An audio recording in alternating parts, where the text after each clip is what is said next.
I see the violence in your eyes and it's a silent fighting. I see the lies in their mind and you can't decide cause they only blinding.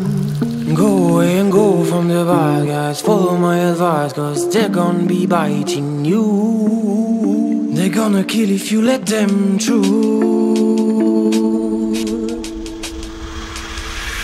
Bonjour et bienvenue sur le podcast Ciné-Débat du court-métrage Libère, réalisé en 2024 par le club ado de Saint-Étienne de l'Île-d'Arès en Ardèche, qui est porté par l'association Papilou depuis un peu plus de 10 ans. Libère, c'est un projet de jeunes ayant entre 11 et 17 ans. L'idée est née au cours d'un des confinements de la pandémie de Covid, mais ne s'est réellement concrétisée qu'en 2024. Libère, c'est un court-métrage tourné uniquement au téléphone, s'inspirant des films Connecté et Eight Wonderland pour le format, et de la série Black Mirror et du film Songbird pour le fond. Libère est une uchronie dramatique volontairement noire avec l'objectif de faire réagir le spectateur sur une hypothétique évolution dramatique de la crise sanitaire, que ce soit sur l'impact pour la population, le choix des gouvernements ou encore la technologie. Si vous êtes en train d'écouter ce podcast, c'est que vous avez vu le court-métrage. Mais si vous êtes ici sans l'avoir vu, alors nous vous invitons à stopper ce podcast pour aller le voir sur la chaîne YouTube de l'association Papilou. Si vous êtes encore là, à nous écouter, alors merci d'avoir visionné notre court-métrage et merci de continuer l'aventure via ce podcast.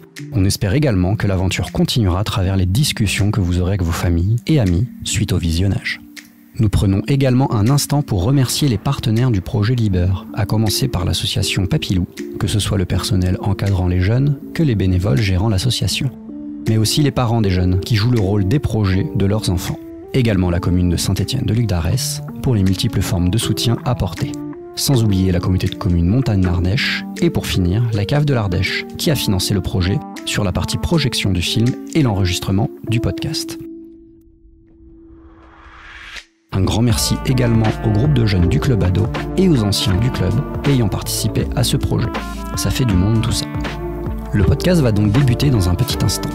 Celui-ci est composé d'extraits des réactions du public lors d'un ciné-débat ayant eu lieu juste après la première projection. Nous avons malheureusement rencontré différentes difficultés lors de la captation sonore des interventions et nous avons obtenu qu'une bande-son de qualité médiocre. C'était notre première prise de son de ce type et nous avons fait des erreurs. Certains passages sont acceptables, d'autres passages ont été entre guillemets sauvés via la post-prod, mais avec une qualité faiblarde, et nous avons dû supprimer avec d'énormes regrets des passages impossibles à restaurer pour le podcast. Nous nous excusons donc par avance pour la forme et pour vos oreilles, mais espérons que les interventions du public et des acteurs vous intéresseront. Ce podcast démarre maintenant. C'est ça qui a eu l'idée de ce côté super dramatique. En fait, comme c'est expliqué sur l'affiche, ça part de la série à succès Black Mirror, qui reprend, voilà, en lien avec les technologies, et qui dresse un portrait très noir et très sombre. Et notamment, on en a montré quelques-uns aux ados du club ado, justement, sur les dérives de la technologie, etc. Mais je vous invite à tous y jeter un œil. Âme sensible s'abstenir, mais ça fait réfléchir. Et l'idée, c'est de rebondir, comme je l'expliquais au début, sur l'actualité du Covid, et de faire quelque chose. Vous étiez tous beaucoup plus jeunes. Est-ce que aujourd'hui, est-ce que vous avez le souvenir d'avoir vécu réellement négativement cette période de confinement, ou est-ce que c'était une parenthèse? Je sais que certains disaient que c'était une parenthèse plutôt pas désagréable, forcément. Hein. La meilleure période de toute ma vie. C'était exceptionnel. Pas de d'école, pas de... Vraiment, c'est trop marrant. Il y avait peut-être un cas aussi qui faisait ça. Alors, honnêtement, pour moi aussi, c'était la meilleure période de ma vie. Parce que j'ai pu faire exactement ce que j'adore faire, à savoir geeker, et peut-être geeker aussi, ouais. Ben, moi, je l'ai très mal vécu parce que j'étais quelqu'un de très studieux.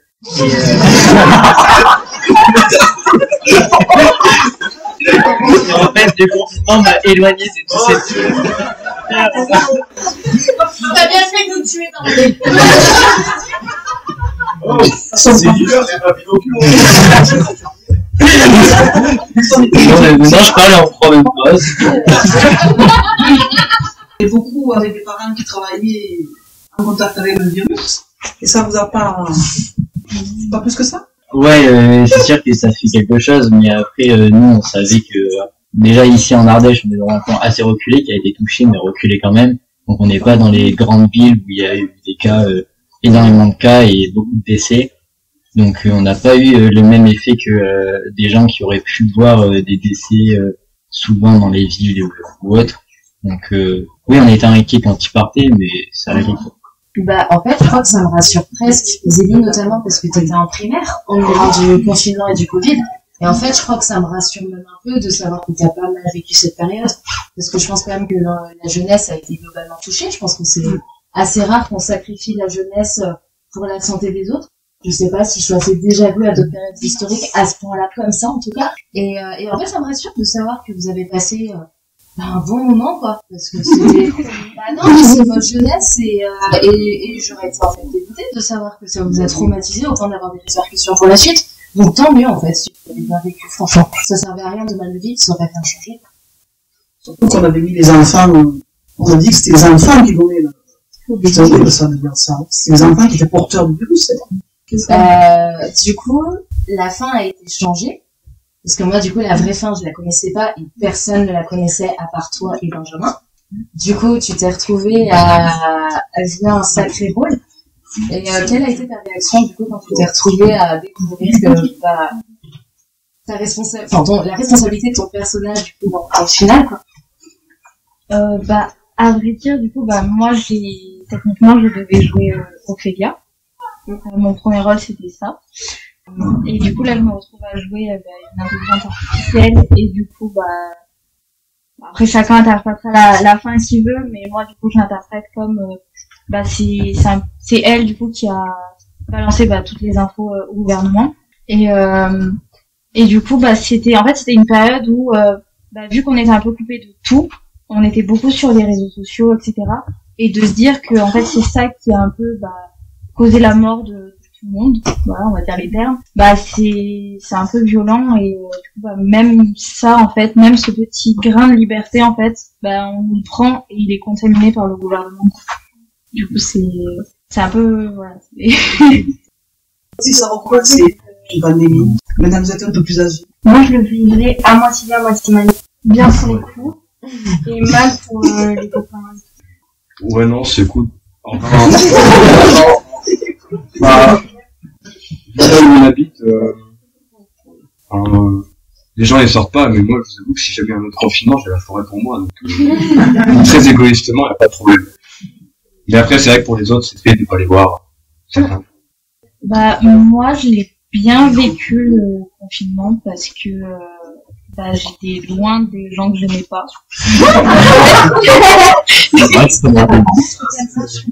Ceux-là, je les aime pas. Ils se reconnaîtront. On va dans la salle. Non, mais moi, je l'ai bien vécu. Après, tout est relatif de qu'est-ce qu'on a bien vécu. Oui, comme disait Zélie et Maë, oui, j'ai bien vécu les cours. Parce que moi, personnellement, mon quotidien, c'était, je me réveillais à 9h. Le matin, j'étais hyper organisée, je faisais tous les trucs et tout. Et l'après-midi, je faisais ce que je voulais, quoi. Et, ouais, je veux dire.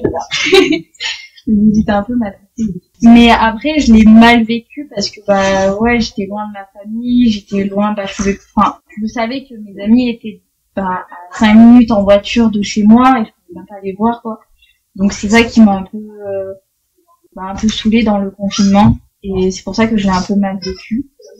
Et après, on disait tout à l'heure, que, du coup, les gens, qui travaillent dans le milieu hospitalier, tout ça, moi, personnellement, j'ai ma famille, j'ai 2 personnes de ma famille qui travaillaient dans les hôpitaux à ce moment-là, et ils me racontaient que c'était assez compliqué. Et je pense que s'il y a un deuxième confinement, j'espère pas, mais si jamais on repart sur ce genre de choses, j'espère juste que le gouvernement apprendra de ses erreurs et qu'on repartira sur quelque chose avec de meilleures bases, quoi. Moi, si ça devait arriver cette année, ça m'irait parce que c'est l'année du bac. Et il le donne. Il le donne. Déjà qu'il le donne pas mal. Du coup, voilà. Les donations, pourquoi pas. Mais ensuite, il y a un menteur ici, c'est Luca. Parce que son confinement, il l'a pas passé chez lui, il l'a passé chez nous. L'attestation, le motif, c'était pour aller chez Baptiste et Nathan. Mais sinon, comme dit Alexa, oui, ça fait quelque chose d'avoir ses amis tout proches et de pas pouvoir les voir. Mais ouais, c'était relou de ouf. Non, en vrai, s'il y en a un deuxième, moi, ça me gênerait pas trop. Parce que ça me va, parce que le premier, ça m'avait pas gêné, parce que je pouvais toujours voir mes potes, sur les consoles de jeu ou, Discord. Même ça m'a rapproché aussi avec mes parents. On a pu se voir plus souvent et tout, donc c'était plus sympa, donc j'étais content. Et même mon frère, ça me faisait un peu chier, mais j'étais content. Mais s'il y en a un deuxième, ça me gênerait un peu, parce que maintenant, ça évolue la vie. Dans ma famille, j'ai un peu eu des problèmes de famille, donc ça me fait un peu chier qu'il y ait un deuxième confinement sur ça. Mais après, ça me ferait chier aussi pour le sport, mais sinon après ça me gênerait pas pour le reste. Comment expliquer ça? À l'ancien confinement, j'étais plutôt confiant sur le fait que ça se passerait bien parce que, en général, ma vie sociale se résumait à 3 messages. Donc, c'était passable, et j'en avais rien à foutre, mais si ça se reprenait maintenant que j'ai, déjà plus d'amis, ce serait déjà tout de suite plus emmerdant. Mais vu que je les vois déjà pas beaucoup, ça irait. J'ai super bien vécu le confinement, un peu comme vous. En fait, moi, c'était plus un moyen de me retrouver avec ma famille, parce que, en fait, mon père, il travaillait beaucoup, il a beaucoup travaillé, notamment la semaine, du lundi au vendredi, on se voyait que le week-end. Du coup, le fait qu'il y ait le confinement, ça nous a plus rapprochés parce que, il était dans la maison. Et du coup, moi, si c'était à refaire, Moi, le confinement, j'ai plutôt mal vécu. Car ma mère est médecin à Londres. Déjà, j'avais plus du coup à la maison, j'avais encore moi. En plus, à la fin du confinement, du coup, je suis encore en 6e. Et j'avais déjà pas beaucoup de copains. On était tout en sponsor. Et vu que le collège actuellement, on voulait que la cour était séparée en 4. Et il y avait un cousin qui était au collège. C'est trop compliqué de les voir avec on va côté alors qu'ils ne peuvent pas du tout parler ou... Du coup, j'ai un peu mal vécu. Moi, je vais être entre les deux. J'ai bien vécu d'un point de vue familial, justement. Ça permettait d'être plus à la maison, bien sûr, avec les amis et les autres. C'est parfait pour moi. Mais à cette époque-là aussi, je travaillais au foyer de vie des Tilleuls, juste à côté, et il y a eu un épisode sur mon unité où justement tout le monde s'est retrouvé confiné. Donc c'était très compliqué, les colliers étaient déposés devant la porte, l'idée c'était de bloquer la propagation, tout simplement, et c'est vrai que c'est très dur d'accompagner. Donc on n'était vraiment pas nombreux parce que les collègues avaient été positifs. Et moi je me souviens que c'était vraiment très compliqué. C'était une forme de bonheur de pouvoir accompagner les résidents, mais c'était aussi très dur. Je me souviens Laurent à l'époque qui donnait beaucoup de soutenir, énormément heureusement, parce que je crois qu'on est sur 6, on n'était plus que 3 à pouvoir travailler sur l'unité, confinés dans leur chambre, le temps que ça passe humainement, c'était compliqué. Dans mes souvenirs, je crois qu'il y a un manteau qui a circulé sur un chariot de chambre en chambre, des jeunes, etc. On a inventé des trucs, mais voilà, c'était pas évident. Oui, il y a eu les côtés positifs, il y a eu les côtés négatifs, il y a eu des belles choses aussi qui s'en sont créées, justement. Ça a permis de découvrir de nouvelles choses, de nouvelles façons de faire, de nouvelles forces. Moi, je pense aussi aux ados, à cette époque-là, c'est là aussi le fait de se retrouver sur les réseaux, ça s'est fait, en fait, et comme ça, quand l'hiver frappe trop fort et que il neige, on peut se retrouver quand même malgré la météo, c'est bien de garder du lien. Donc, c'est bien de se voir en vrai, mais c'est bien aussi d'avoir ce lien, là, qui est illustré à travers le court-métrage en ligne. C'est bien de l'avoir, mais c'est aussi quelque chose qu'on peut nous prendre. Au même titre qu'on nous a pris notre liberté, d'une certaine manière, pour l'intérêt général, certes, mais heureusement, en un sens. Mais voilà, moi je me pose la question, c'est aussi pour ça le sujet du court-métrage. Qu'est-ce qu'on aurait fait si ça avait été plus loin? Si les papas et les mamans pouvaient effectivement pas rentrer chez eux, les enfants se retrouvaient tout seuls, si les placards se retrouvaient vides, ce qui a déjà été le cas alors qu'il n'y manquait pas de nourriture, et tout ça. Donc j'espère que ça se représente. C'était aussi la petite phrase à la fin, sur l'altruisme et l'égoïsme. J'espère que l'altruisme prendra le pas. Justement, moi je trouvais que c'était super que vous mettiez cette phrase d'Edgar Morin à la fin. Et je pense qu'il y a vraiment un truc à cultiver et que chacune, on a besoin de regarder ça. Parce qu'on sait pas de quoi sera fait le futur, on sait qu'il y a plein de choses qui bougent. Et de pouvoir être là pour s'entraider, de pouvoir se soutenir et de regarder les parties en nous qui ont peur de l'autre, qui ont peur de ce qu'on connaît pas. Et voilà, de vraiment se regarder et de voir d'où on prend les décisions et comment on se positionne face à mes voisins, nos voisines, et voilà. Donc, ouais, c'était bien de mettre cette phrase-là. Je pense que c'est des pépites qu'il faut cultiver.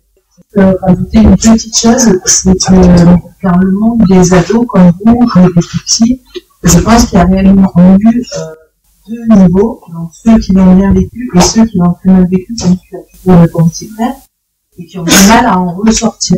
Et je pense qu'il y a aussi un rôle à jouer par rapport à ceux qui ont réussi à en faire quelque chose finalement de ce Covid, comme tu dis Ben, au niveau des réseaux sociaux, d'arriver à faire quelque chose de ça, mais peut-être ouvrir les yeux sur ceux qui sont restés coincés dans ce Covid, et d'aller peut-être les chercher pour leur demander d'être avec nous et d'être dans quelque chose d'autre que ce qu'ils ont pu connaître.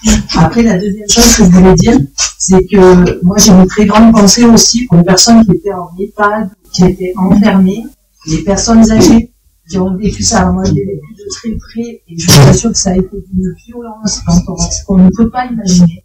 Parce que la vie est faite de passages, elle est faite de rencontres, et des fois, un mot, un sourire, une parole, et ça aide à avancer.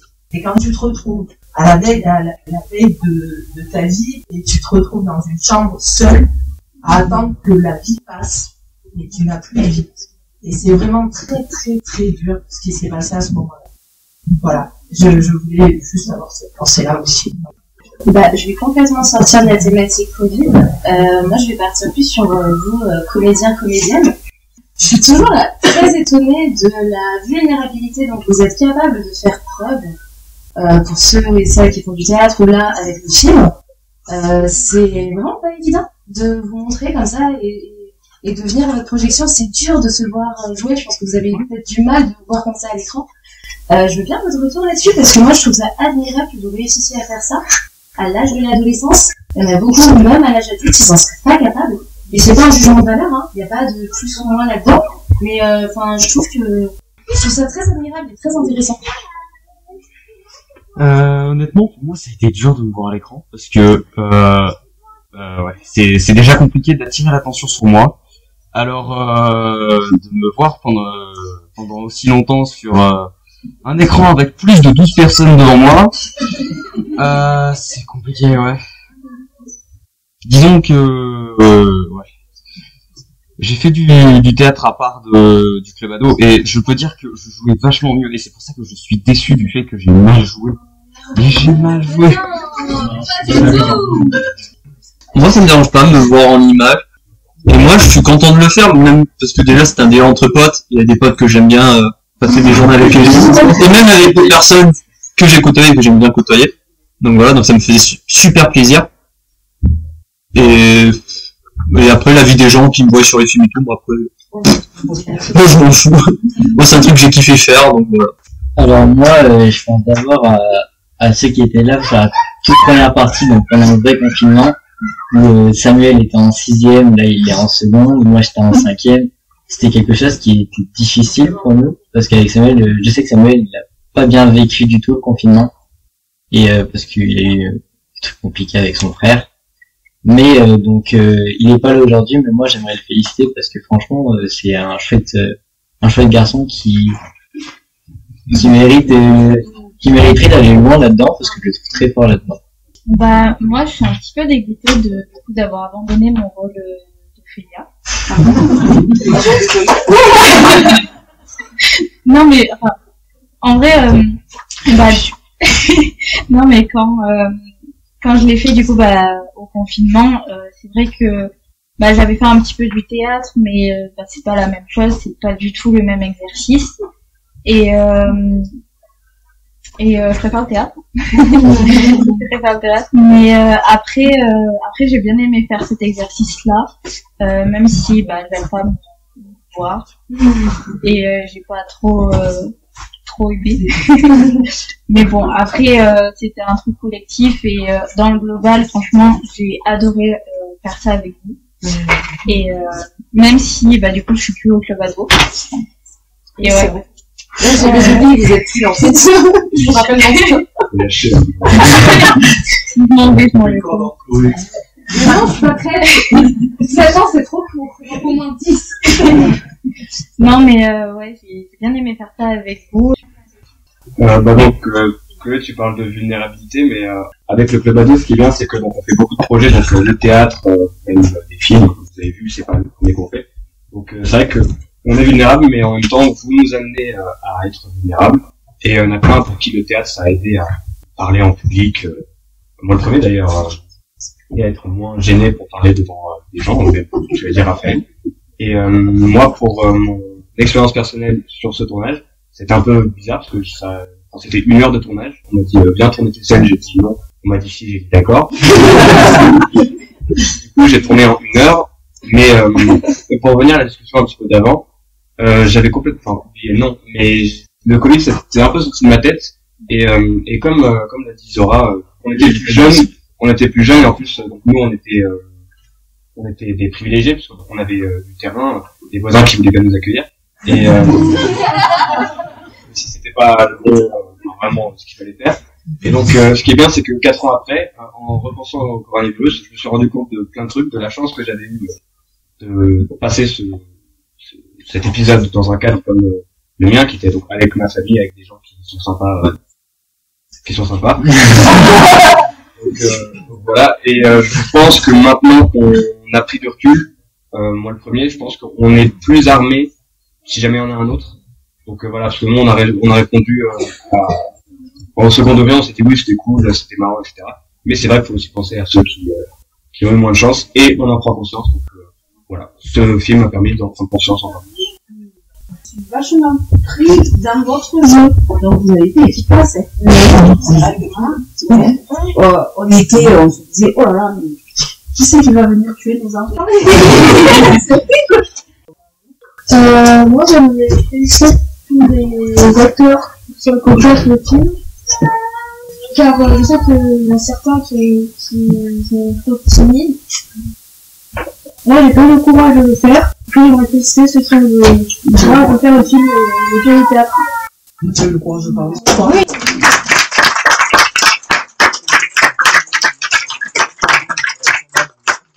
Non, et puis effectivement, c'est trop bien qu'on vous félicite et c'est amplement mérité. Et peut-être que c'est même pas assez d'ailleurs que vous votre talent. Mais c'est important aussi de dire que Charlie, au tournage, il était là. Enfin, les aides pour aller chercher les téléphones, les machins, t'étais là. Enfin, oui, on applaudit les comédiens, c'est trop bien. On applaudit celui qui a fait tout le montage jusqu'à 6h du matin cette nuit. Enfin, c'est essentiel, évidemment, mais derrière ça, il y a vraiment plein d'ados qui, effectivement, ont été un peu impressionnés par la caméra, mais, avec Duncan, mais n'empêche que grâce à vous, vous avez fait briller vos copains, quand même. Faut faire preuve d'une grande modestie, quand même, hein, pour faire ça.